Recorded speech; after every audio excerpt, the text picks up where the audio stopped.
자, 우리 함께 인사하겠습니다. 지적과 원망 대신에 칭찬과 감사로 하나님의 만복을 향유하세요.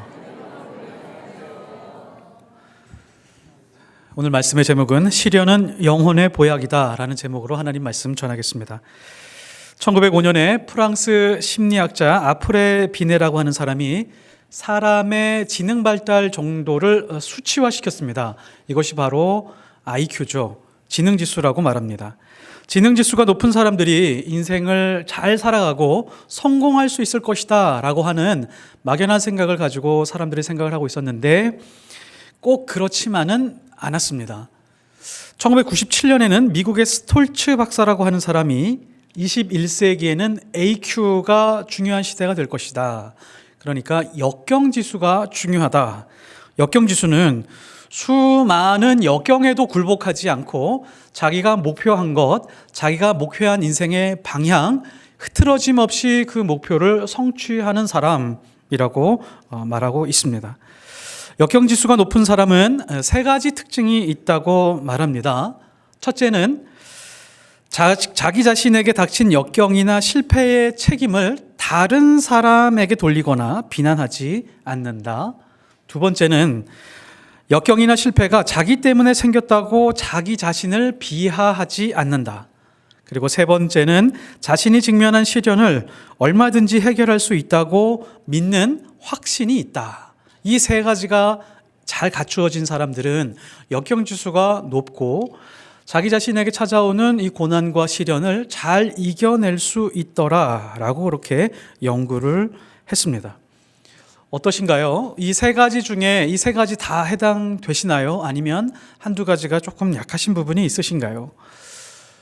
우리가 하나님의 말씀이라고 믿고 있는 이 하나님의 말씀 성경은 시련과 고난을 빼고 설명이 불가능한 책입니다.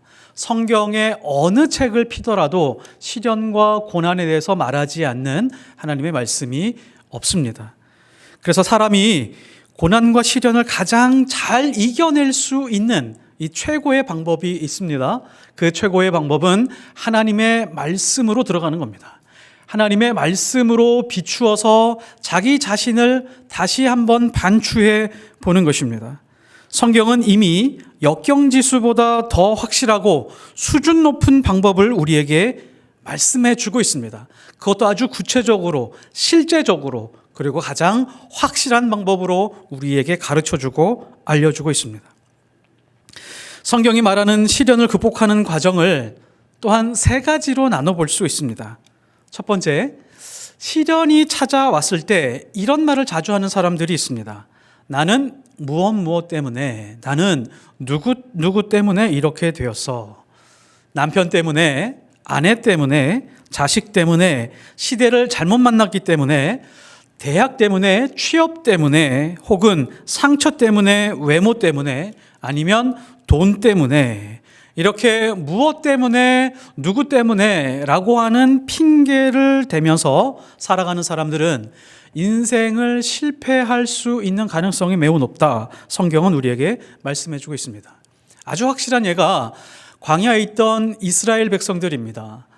모세 때문에 우리는 광야에서 죽게 되었다. 여호와 하나님이라고 하는 그 신 때문에 이집트에서 잘 먹고 잘 살았었는데 광야로 이끌고 나와서 우리는 죽음을 맞이하게 되었다라고 하면서 불평과 불만이 끊이지 않았습니다.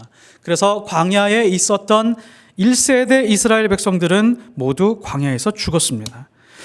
문제의 원인을 자기 안에서 찾지 않습니다. 환경 탓하고 다른 사람을 탓합니다. 이 사람들이 언제 불평과 불만이 가장 많았죠? 사람이 기적을 충분히 경험한다고 해서 불평이 사라지는 것은 아닙니다. 홍해바다가 갈라지는 것 두 눈으로 목격했습니다. 모세가 지팡이를 들자 하나님이 역사하셔서 밤새 동풍을 불어서 홍해바다를 갈라지게 하는 그 장면을 두 눈으로 목격했을 뿐만이 아니라 그 바다를 걸어서 건넜습니다. 그리고 바다에서 침몰하는 이집트 군사들을 분명히 목격했습니다. 그럼에도 불구하고 그 이후의 삶 속에서 원망과 불평이 쏟아지고 있었습니다. 사람들이 연구를 해보니까 이렇게 불평과 불만, 누군가를 탓하면서 살아가는 사람들이 몇 퍼센트 되는가 조사해 봤더니 80%의 사람들이 이렇게 살아가고 있다라고 연구 결과를 말하고 있습니다. 여러분은 어디에 속하시나요? 이 80%에 속하시나요? 아니면 나머지 20%에 속하시나요? 두 번째는 그보다도 한 단계 높은 사람들이 있습니다. 우리가 잘 아는 것처럼 무엇에도 불구하고의 수준에서 시련에 반응하는 사람들입니다. 가난함에도 불구하고, 돈이 없음에도 불구하고, 외모가 이 정도임에도 불구하고, 아주 커다란 사고가 있었음에도 불구하고, 몸에 장애가 있었음에도 불구하고, 내 인생이 누가 보기에도 명확하게 버려졌음에도 불구하고 하나님 안에서 믿음으로 살아가는 사람들이 있습니다. 그 전형적인 예가 요셉과 다윗입니다. 이 두 사람은 17살 10대의 가족들에게 버려졌습니다. 나라도 다윗을 버렸습니다. 요셉은 자기를 죽이려고 했던 형들 때문에 내 인생이 망했어 라고 살아가지 않았습니다. 다윗은 사울 왕 때문에 내 인생이 망가졌어 라고 생각하지 않았습니다.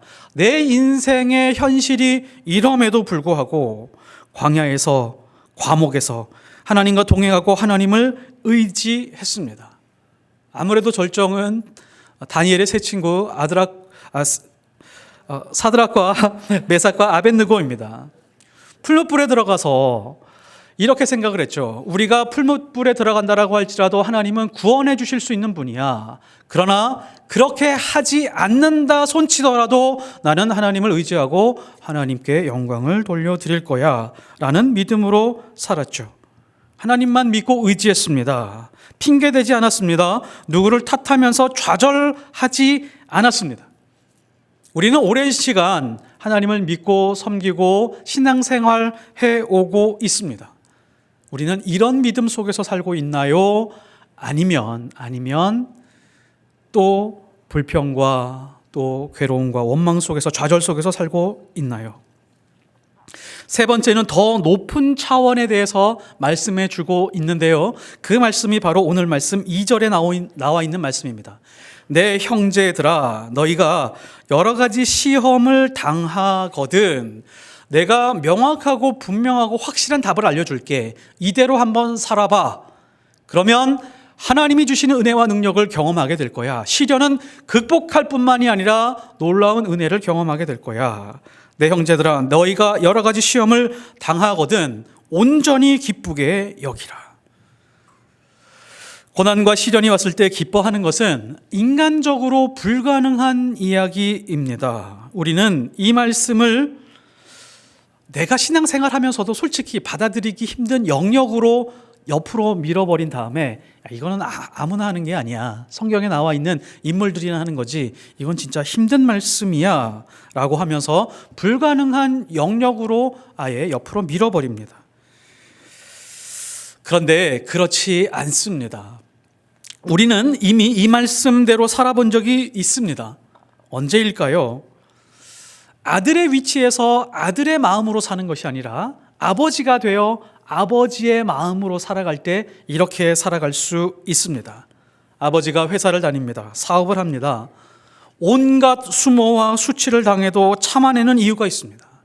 지켜야 될 가정이 있고 아내가 있고 딸과 아들들이 있기 때문입니다. 힘들게 일을 하고 집으로 돌아옵니다. 철 모르고 뛰어다니는 아이들의 얼굴에서 웃음이 사라지게 하지 말아야지 라고 하는 생각 때문에 더럽고 치사한 일들이 내 인생 앞에 마주하게 된다라고 할지라도 온전히 기쁘게 맞이하기 위해서 애쓰고 노력하고 온몸을 추스립니다. 딸의 마음이 아니라, 딸로서 살아가는 딸의 마음이 아니라 엄마가 되어 엄마의 마음이 생겼을 때 우리는 이런 삶을 살아가기도 합니다. 엄마라는 이유 때문에 감당해야 되는 시련이 너무너무도 많이 있습니다. 남편만 일하는 게 아닌데 공감에는 기억자도 모르는 남편, 떼쓰고 징징거리는 아이들, 사춘기가 지나면서 그 기분 맞춰주느라 고갈되는 감정, 세월이 갈수록 나빠지는 양가 부모님들, 그리고 점점 더 큰 염려와 더 큰 두려움이 찾아오기도 하지만 그래도 다음날 아침에 마음을 추스리고 기쁜 마음으로 출근하고 일하고 또 집안을 지키기 위해서 애씁니다. 왜죠? 엄마의 마음으로 살아가고 있기 때문에 그렇습니다. 그래서 오늘 말씀, 내 형제들아 너희가 여러 가지 시험을 당하거든 이라고 하는 이 말씀은 뒷부분을 이렇게 바꿀 수 있습니다. 마음의 위치를 바꾸라. 온전히 하나님 아버지의 마음으로 바꾸어서 그 마음을 품으라 라고 하는 말씀과 같습니다. 그렇지 않고는 감당할 수 있는 능력이 우리에게는 없습니다. 아빠가 되고 아버지가 되니까 내 아버지를 이해하게 되었습니다. 아빠가 되니까 자식들이 눈에 보이기 시작을 합니다. 어머니가 되어야 엄마의 마음을 알고 자식들이 어떻게 성장하고 자랐는지에 대해서 다시 바라보게 됩니다. 엄마의 마음으로 살아가고 아빠의 마음으로 살아가게 되면 시련이 다가오더라도 기쁨으로 이겨낼 수 있는 힘이 생깁니다. 돌아온 탕자의 이야기가 있습니다. 우리는 이 이야기를 탕자가 주인공이라고 생각을 합니다. 그렇지 않습니다. 하나님이 주인공입니다.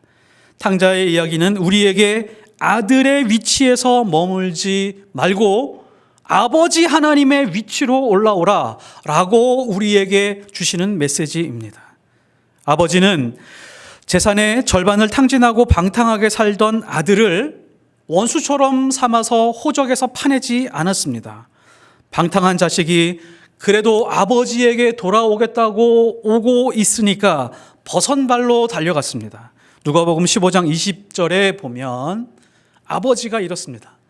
아직도 거리가 멀리 떨어져 있는데 아버지가 그를 보고 측은히 여겨서 달려가서 목을 안고 입을 맞추니, 아버지는 오랜 시간 하루도 빠짐없이 아들을 생각하고 기다렸었던 것입니다. 아들을 봤습니다. 멀리서 그냥 점처럼 다가오고 있는 아주 작은 모습이었지만 아들의 모습을 확인할 수 있었습니다. 그래서 달려갔습니다. 아마 예상컨대 계속해서 그 자리에서 기다렸을 것입니다. 멀리서 누가 오면 아들인가 라고 하면서 진짜 아들이 다가왔을 때 아버지가 아들을 보고 치근한 마음이 여겨서 달려갔습니다. 목을 안았습니다. 입을 맞췄습니다. 왜 이렇게 성경은 자세하게 묘사했을까요? 왜 아버지의 모습을 자세하게 설명했을까요? 너희들도 아버지의 모습으로 살아가라 라고 하는 메시지가 숨어 있습니다. 이제 아들의 위치에서 살지 말고 아버지의 위치에 살라. 아들의 위치에서만 살아가게 되면 시련이 끊어지지 않습니다. 시련이 멈추지 않습니다. 탕자의 형을 한번 보십시오. 방탕한 동생이 돌아옵니다. 몹시 분노했습니다. 저런 인간이 돌아왔는데 노예로 삼지 않고 금가락지를 끼워서 잔치하는 아버지를 보면서 분노했습니다. 그래서 들어가고자 하지 아니하거늘 집에 들어가고 싶지 않았습니다. 그런데 이 모습을 보고 아버지가 방탕한 큰형에게 찾아와서 큰형에게 찾아갑니다. 찾아가서 이야기를 하고 권면합니다. 권하건대 31절에 자상하게 말씀해 줍니다. 예, 너는 항상 나와 함께 같이 있지 않느냐. 내 것이 다 내 것이로다. 이 말씀의 뜻이 뭐죠? 내가 가지고 있는 모든 재산과 모든 권한과 권리는 다 네 거야. 너도 아버지의 위치로 살아가 봐. 아들의 위치에 있으면 항상 질투하고 불만에 휩싸여 살아가지만 아버지가 되면 달라. 아버지의 마음으로 올라오렴. 집 나가서 방탕한 자식을 둔 아버지만큼 큰 시련을 당하는 사람이 어디 있을까요? 그런데 아버지는 이것을 시련으로 생각하지 않았습니다. 아버지의 마음입니다. 이 아비의 마음에서 시작되는 시련을 이렇게 부를 수 있습니다. 이것을 믿음의 시련이라고 부를 수 있습니다. 오늘 말씀에 나오고 있는 이 믿음의 시련이 바로 이와 같은 장면을 염두에 두고 말할 수 있습니다. 그래서 이 믿음의 시련이라고 하는 것은 이런 뜻입니다. 시련이 왔습니다. 그 시련을 통해서 시련 때문에 시련으로 인하여 하나님 아버지의 심정과 더 가까이 가서 그 심정과 맞닿아 있는 것, 이것이 바로 믿음의 시련입니다. 3절에 이는 너희 믿음의 시련이 인내를 만들어 주는 줄을 너희가 알미라. 인내를 온전히 이루라. 이는 너희로 온전하고 구비하여 조금도 부족함이 없게 하려 함이라. 온전하고 구비하여 조금도 부족함이 없게 하는 분은 나 자신이 아니라 하나님이십니다. 온전하게 되고 부족하지 않게 한다. 사실 온전하고 부족하지 않게 된다라고 하는 것은 완전한 인간이 되지 않는 것입니다. 이런 의미가 될 수 있을 것이다라고 생각이 됩니다. 자녀를 키우는데 이 딸이 장성해서 이제 결혼을 하고 엄마가 됐네요. 그래서 부모가 이렇게 말합니다. 우리 딸도 어느새 커서 엄마가 되었구나. 아이를 낳았구나. 엄마가 되니까 마음이 다르지. 완전한 엄마를 말하고 있는 것은 아니지만 엄마 그 자체가 되었습니다.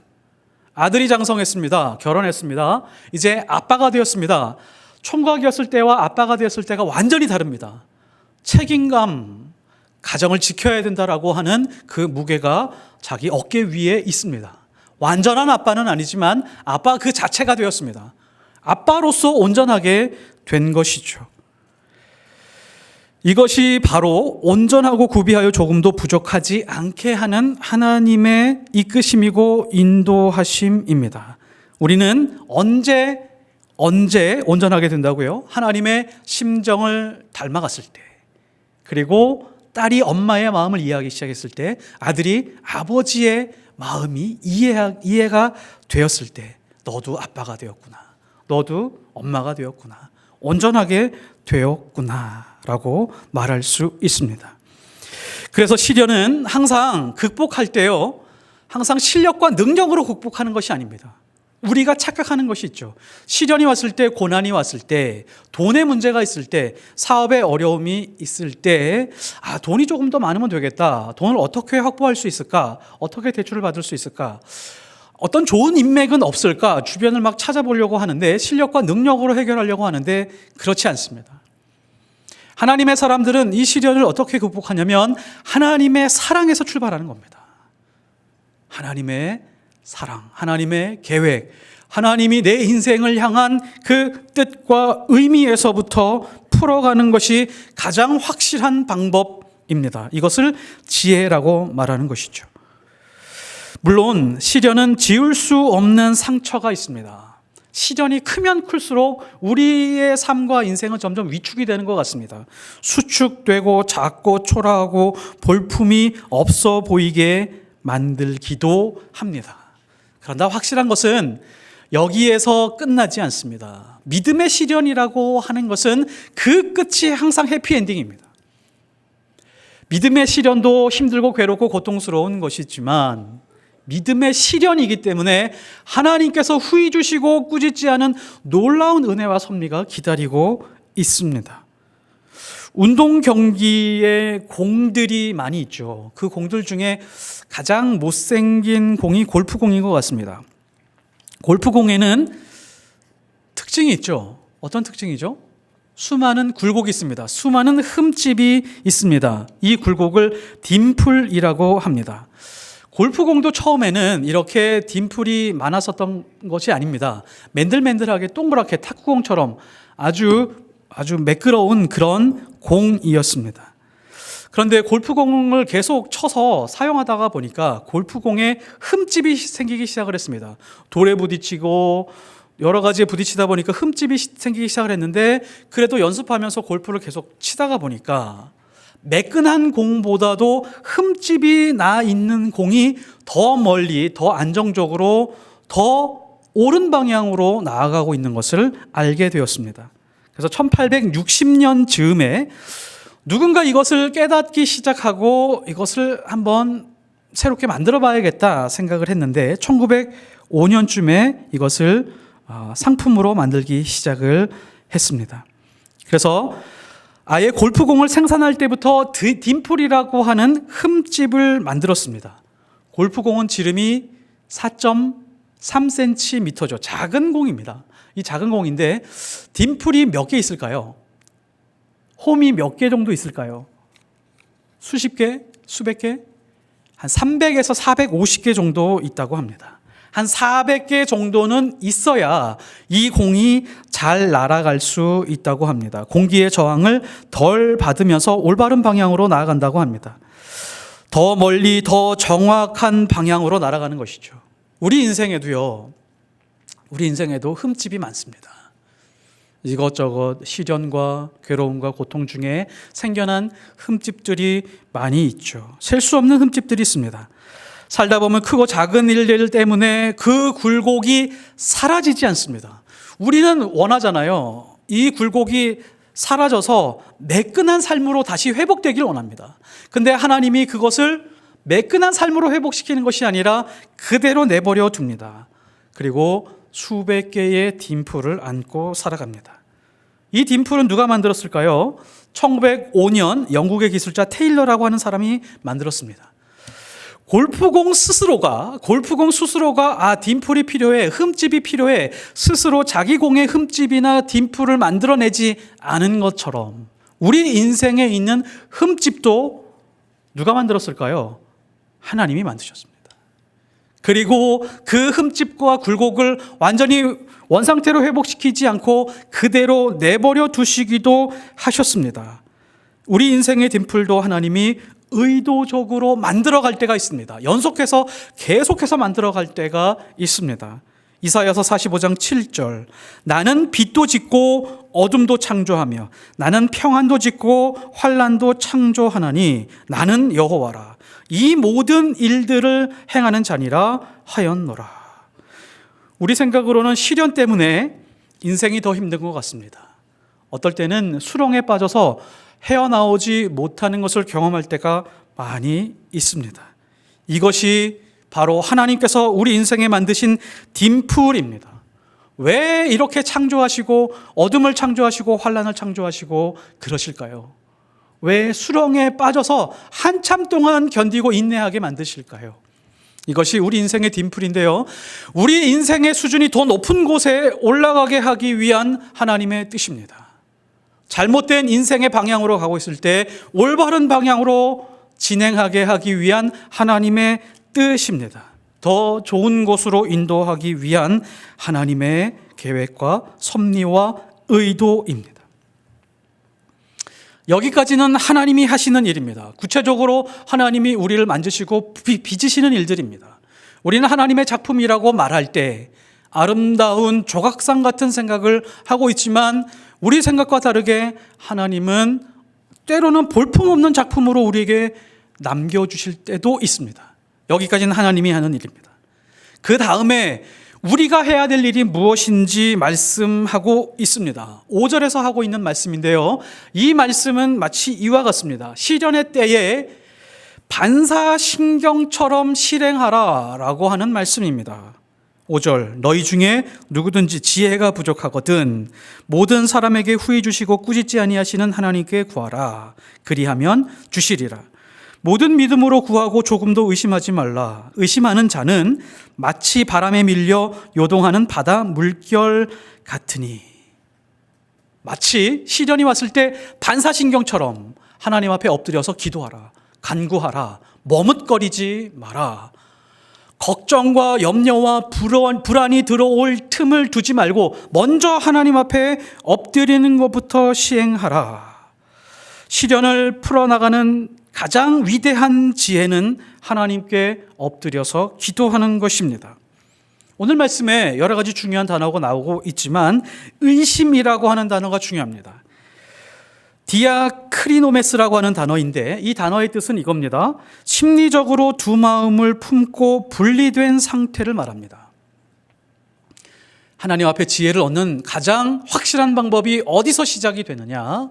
하나님 앞에 엎드렸을 때 기도하면서 우리의 초점이 더블 포커스가 아니라 싱글 포커스가 되었을 때 그때부터 하나님의 지혜가 시작이 된다는 것입니다. 하나님이 주시는 지혜가 어떤 것일까요? 솔로몬의 판단처럼 솔로몬의 재판처럼 우리가 어떤 어려운 상황, 딜레마에 빠졌을 때 잘 판단하고 잘 해결해내는 것을 지혜라고 생각을 하는데 그렇지 않습니다. 하나님이 우리에게 말씀하시는 지혜는 하나님과 거리입니다. 하나님과 가까울수록 우리의 지혜는 충만해지고 하나님과 거리가 멀어질수록 우리에게 지혜는 고갈됩니다. 더블 포커스가 되고 포커스가 하나로 맺혀지지 않습니다. 잠언서 1장 7절에 보면 여호와를 경외하는 것이 지식의 근본이오늘 어리석은 자는 지혜와 명철을 멸시한다라고 이렇게 말하고 있습니다. 하나님을 경외한다라고 하는 것은 가장 단순화시켜서 이거예요. 하나님과 거리가 가까워지는 것입니다. 이것이 지혜의 근본이다. 성경이 우리에게 가르쳐 주고 있습니다. 여호와 하나님께만 싱글 포커스를 하나만 두고 하나님께 매달려 있는 상태, 거기에서 지혜가 시작이 됩니다. 그리고 그때부터 승리가 준비되기 시작합니다. 이사야서 37장에 보면 아수르의 산헤립이 남유다를 침공했습니다. 이때 이스라엘의 왕이 히스기야이죠. 이스라엘 전체는 완전히 포위됐습니다. 완전히 갇혔습니다. 이제 한 달, 두 달, 1년, 2년 갇혀 있기 때문에 물도 떨어지고 식량도 떨어지면서 점점 죽게 되었습니다. 온 나라는 두려움에 떨고 있었습니다. 이 산헤립이라고 하는 자가 얼마나 똑똑한 사람이었으면 이스라엘 백성에게 이렇게 말합니다. 너희들이 믿고 있는 여호와 하나님은 무능한 존재이다. 그러니까 포기해라. 그리고 이런 또 심리전을 벌입니다. 너희가 믿고 있는 여호와 하나님이 지금 이렇게 우리가 쳐들어오게 한 계획이 있다는 것을 너희가 깨달았으면 좋겠다라고 하면서 심리전을 벌이기 시작을 합니다. 히스기야는 위기에 처했습니다. 고스란히 죽게 생겼습니다. 인생에 큰 시련이 찾아왔습니다. 이때 히스기야는 조금도 머뭇거리지 않고 염려와 불안, 그 모든 것이 엄습해 온 그 자리에서 엎드려서 기도하기 시작을 합니다. 16절에 보면 히스기야의 기도, 아주 선명한 싱글 포커스를 보여주고 있습니다. 그룹 사이에 계신 이스라엘의 하나님, 만군의 여호와여, 주는 천하만국의 유일하신 하나님이시라. 주께서 천지를 만드셨나이다. 하나님에 대해서 더 뚜렷하고 분명하고 선명해지기 시작을 했습니다. 하나님, 온 우주의 통치자이십니다. 세상 모든 군대의 왕이시고 지휘하시는 분이십니다. 누구의 하나님이시며 무엇을 하시는 분이신지 선명하게 정리가 되기 시작을 했습니다. 이렇게 히스기야가 하나님께 더 가까이 나아가고 있었습니다. 여기서 중요한 내용이 있죠. 히스기야가 왜 하나님 앞에 점점점 가까이 가게 되었을까요? 산헤립 때문입니다. 산헤립의 조롱 때문에 그랬습니다. 산헤립의 군대 때문에 그랬습니다. 하나님의 백성은 시련을 만나면 기도가 살아나게 되어 있습니다. 기도가 날카로워지게 되어 있습니다. 후히 주시고 꾸짖지 아니하시는 하나님의 지혜는 언제 발생하게 되냐면 이와 같이 하나님과 가까워지고 하나님과 거리가 결정하게 되어 있습니다. 우리가 사업을 하다가 보면, 직장 생활 하다가 보면 어려움이 쓰나미처럼 몰려올 때가 있습니다.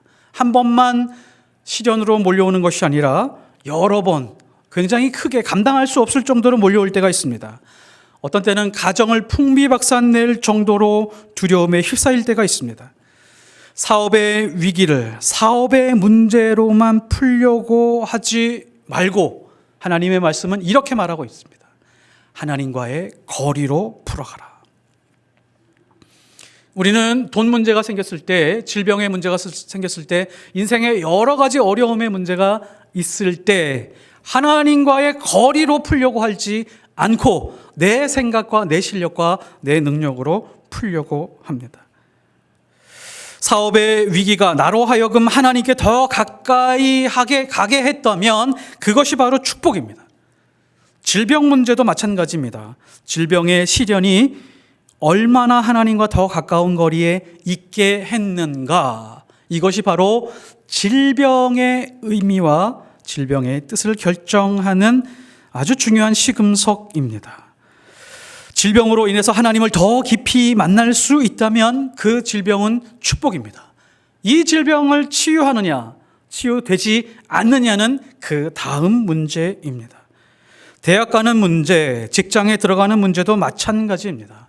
좋은 대학에 가서 하나님을 떠났다면 그 대학은 그 인생에게 재앙일 수 있습니다. 좋은 직장에 들어가서 하나님과 멀어졌다면 다른 사람 보기에 좋은 직장이지만 혹은 다른 사람에게 자랑할 정도의 좋은 직장이지만 그 사람에게는 재앙일 수 있습니다. 하나님께 구하라, 하나님께 엎드려라, 하나님께 더 깊이 다가가라 라고 하는 말씀에 아주 좋은 예가 바로 37장, 이사야서 37장 14절의 히스기야의 모습입니다.